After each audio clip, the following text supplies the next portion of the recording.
The phrase beautiful smile is redundant. Welcome to Desert Bluffs.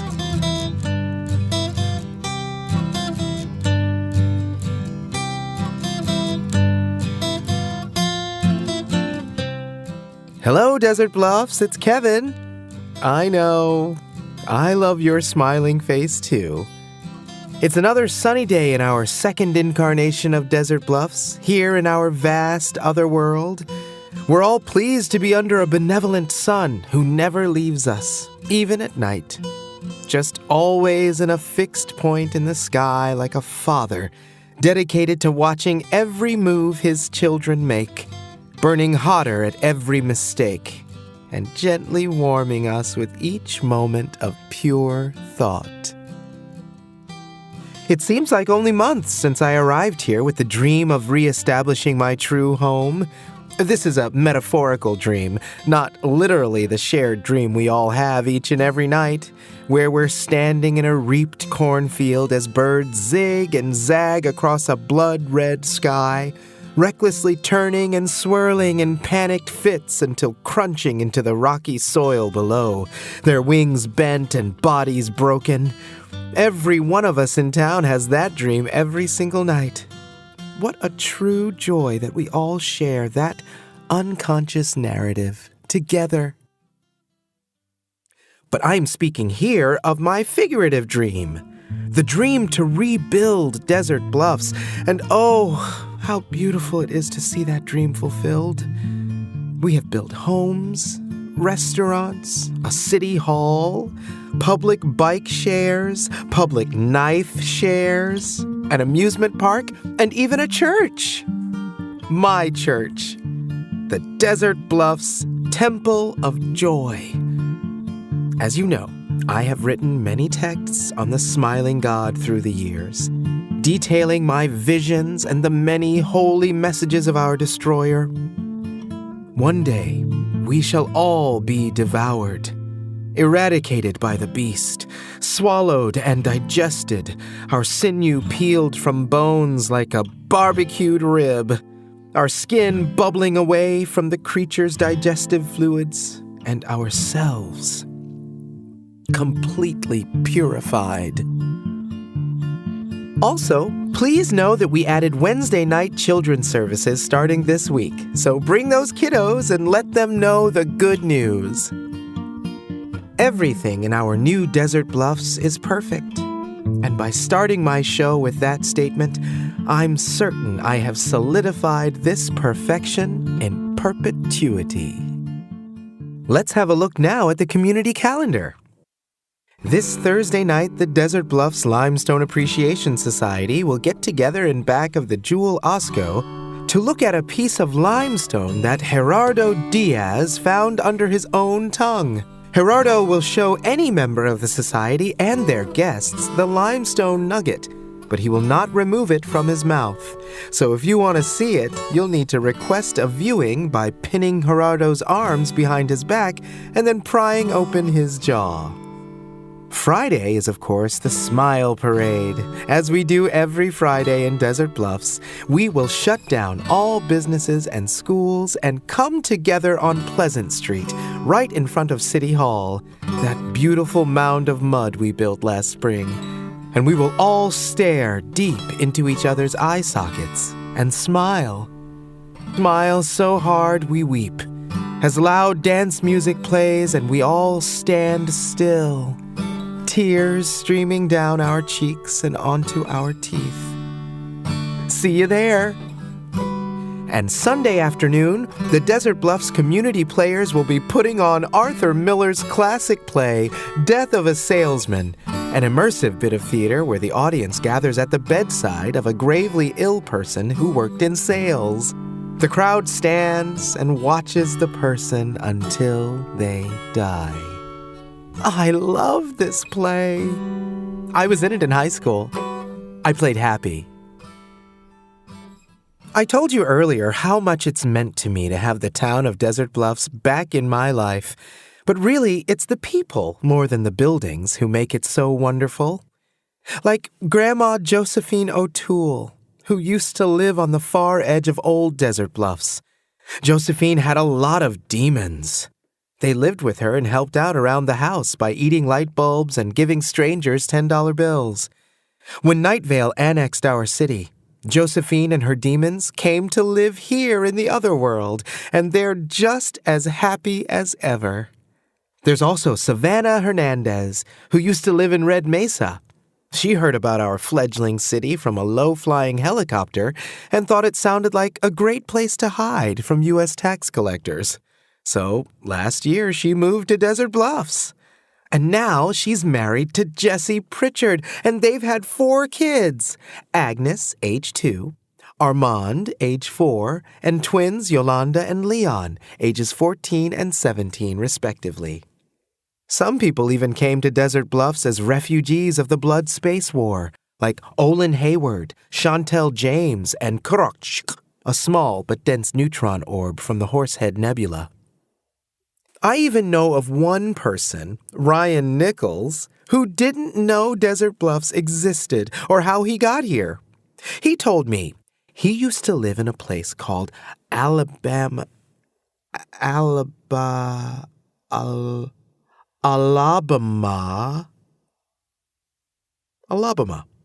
He was in his fraternity house at school, and when he walked out the front door, thinking he was going to go join his friends at a party, he walked straight into this desert and the door behind him was gone. Ryan's first few months here were tough. He missed his friends and family. But everyone here in Desert Bluffs convinced him that we were all his friends and family now. "Just look at our smiles," we shouted as we surrounded him. That's the kind of warmth and kindness only a true small town can give. And, of course, there is that new man. He came into town today. Who is he? What does he want from us? Why his perfect and beautiful smile? Why his perfect and beautiful teeth? Teeth like a Steinway. He says he is a theologist. Well, we have all been theologists at one point or another in our lives. But why now? Why here? And just what does he plan to do with all those religious textbooks in that house he's renting over by Little Rick's salad stand? Anyone can make a salad at Little Rick's. Anyone. Well, as far as this new citizen, my rhetorical questions are simple ones to answer.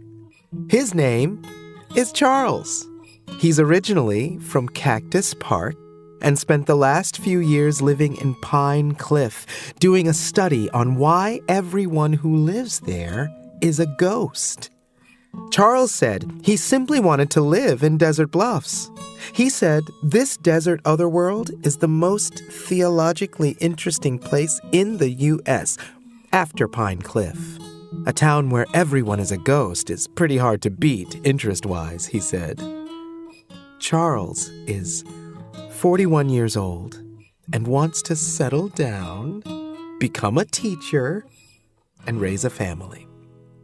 Charles is a welcome addition to Desert Bluffs. He's someone I'd really love to keep my eyes on, so to speak. Right now at City Hall, Mayor Lauren Mallard is announcing her plans to build a public library in Desert Bluffs. She's talking about the joy of learning and the comfort of books.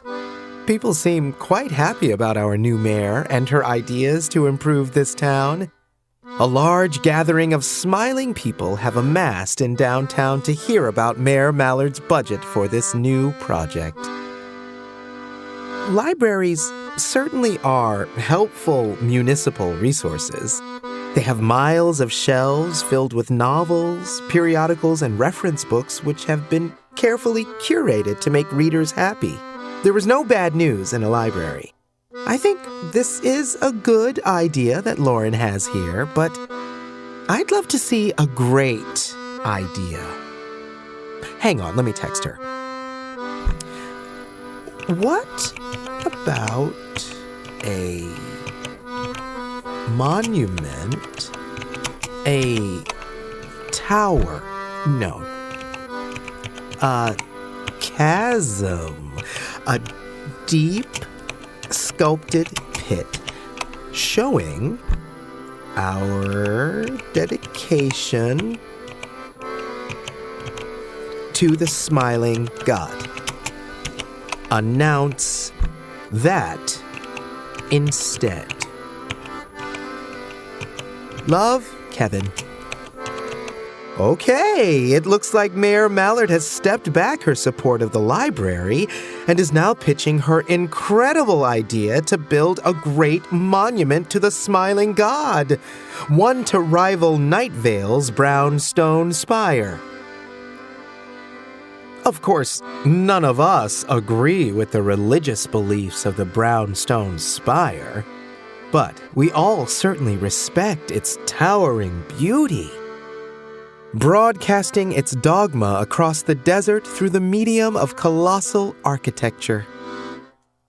Mayor Mallard announced that Desert Bluff's monument will be a great pit called the Mudstone Abyss, a 1 mile wide, 4 mile deep inverted cone chiseled with sacred symbols and texts dedicated to the smiling God. It'll take a year to build and will require everyone in town to work on it. The crowd is now shouting at the mayor in obvious support. Lauren has always been good with people, a real motivator. I'm excited about her great plan. Let's have a look now at traffic. There's a single car, a maroon Honda CR-V, one taillight out, driving along State Street. Inside is a man listening to his radio. He's new in town and he wants to hear all of the important news of his new home. Perhaps he even wants to hear my voice. A voice first heard earlier today when he arrived in town, and I was standing at the sign that says, "You are entering Desert Bluffs, population all smiles." The man's name is Charles, and when he looked at me, he smiled. He shook my hand, lingering a bit. I told him how welcome he was, how winsome his jaw looked, how I'd love to show him around town. And Charles, who was now turning his CR-V onto Lighthouse Pass toward the house he rented, listens as I say on the radio, "Few people have ever looked at me with equivalent kindness. You did not turn from my face. You did not wince. You looked straight into me and knew I was the same as you. You saw me, Charles. Thank you." There's road work to fix a rip in space-time along Havana Drive, so expect delays, Charles. You have my number. This has been Traffic. I'm getting word that people are unhappy somewhere in Desert Bluffs, and this makes me unhappy. I do not like being unhappy. That's not what this town is about. Apparently, the unhappy people are at City Hall, complaining to Mayor Mallard about her new plan to build the Mudstone Abyss. They're carrying signs which read, "Separate church and state," and "Libraries, not forced labor." They can't be upset about the Mudstone Abyss. Perhaps they're upset about the mayor's lackluster delivery of such good news. Was she not smiling enough? Sometimes people don't smile enough when they bring good tidings, and that makes those tidings much less good. I will call the mayor now to help her clarify her message. In the meantime, let's have a look at the weather. Spoiler, it's going to be cloudless and sunny with no wind. But still.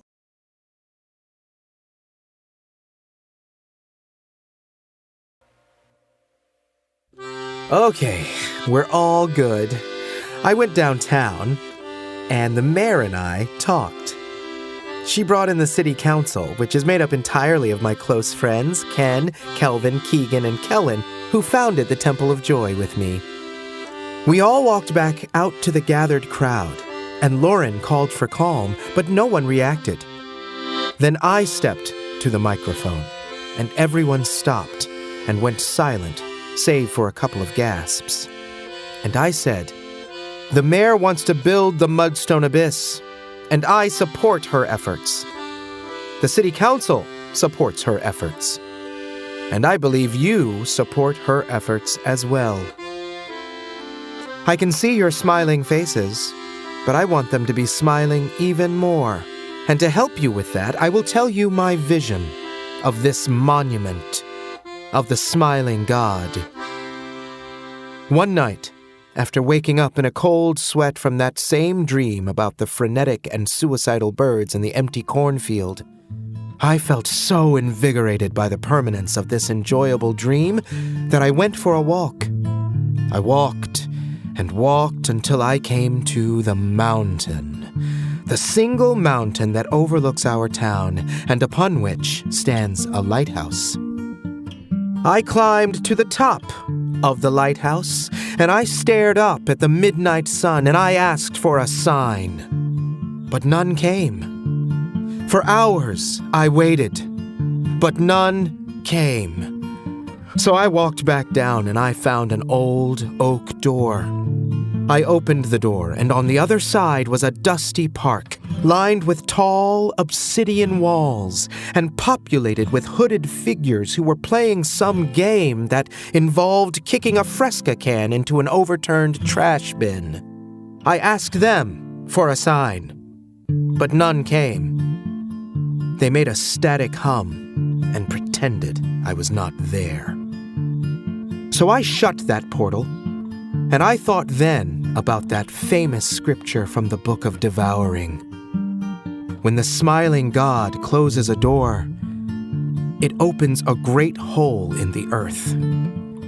And so, I grabbed my smile knife, which I always keep in a case on my belt, and I began to dig. I scraped away mud and stone until I had no energy left, and I said, "Please, give me a sign." And below me, the ground became translucent.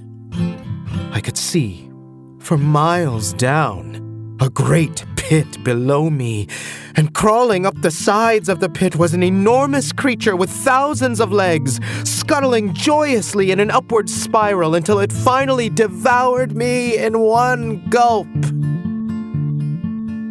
But rather than become pure in the holy maw of our smiling God, I found I was standing once again atop the lighthouse, atop the mountain, atop all of Desert Bluffs, and below, right here, next to our small but proud city hall, I could see a conical abyss of awesome size glowing with symbols of our God. Interlocking triangles and multi-legged worms, and just the most detailed geometry carved into mudstone. And I knew that this great construction was not merely our future, but our conscience, our very soul. This Mudstone Abyss will be not a monument to a god, or a religion, or a church, but to our happiness itself. So I tell you now that we will build it, and we will build it together. And as I finished my speech, I could see dozens of grinning faces. Several of our friends from the Temple of Joy had come to hear the speech and to help out by holding down the protesters and pulling their lips back into full smiles. The city council immediately approved Mayor Mallard's plan. She's such a visionary and brilliant orator. Construction on the Mudstone Abyss begins at 7 a.m. tomorrow morning, so we'll see all of you there, bright and early. It was a joyous day, Desert Bluffs. A defining moment for our town. And to top it off, I got a call from Charles. He said he heard my speech today and was impressed with my homiletic skills. And also, he'd love to take me up on my offer to show him around town. and that maybe we could start with dinner. Well, I will let you know how that goes. But, as always, until next time, Desert Bluffs. Until next time.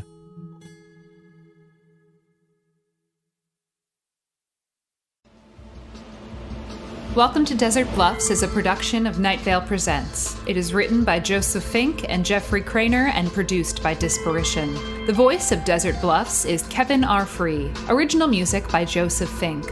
All of it can be found at josepffink.bandcamp.com. This episode's weather was Living on Light by Silo's Choice. Find out more at siloschoice.bandcamp.com. Comments, questions, email us at info@welcometonightvale.com or follow us on Twitter @NightVale Radio. Or really look into yourself.